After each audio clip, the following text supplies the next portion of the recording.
It was in June of 2021. We had a hailstorm here, and we have 167 units. That kind of damage is historically unbelievable for us. Then we had to talk about how do we get the resources to be able to handle a situation that has this magnitude. It probably would have taken the majority, if not all, of our reserves. We wound up contacting iStorm. He'd already done previous looks at the property, so we had a baseline report. Having that, it's kind of indisputable evidence when it comes time to actually file a claim. Slightly less than 3 weeks later, we actually got our initial check to begin the work.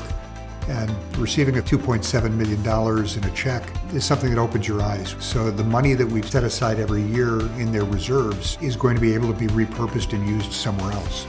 When iStorm found the right contractor who was able to do the project, they were able to coordinate everything. Johnson Restoration Company talked about the roofs being done by the end of this calendar year. It was hard for us to wrap our head around that, and he assured us that he could get it done. I was amazed. This is happening that quickly? Personally, we were re-roofed in a matter of about 2.5 days, and it all came together so harmoniously, it was unbelievable. A little over 2 months, they knocked out the 105 roofs. They did a wonderful job of communication with everybody. The project is done, and we're as happy as we can be. This project was one of the smoother projects, even though it was one of the larger ones we've dealt with. So as a result, I never have any reservation in recommending iStorm. I certainly would have no reservations at all in recommending Johnson Restoration for the work they did. Both iStorm and Johnson Restoration, they're a pleasure to work with, and I just would highly recommend them. I would tell everybody they're an 11 out of 10.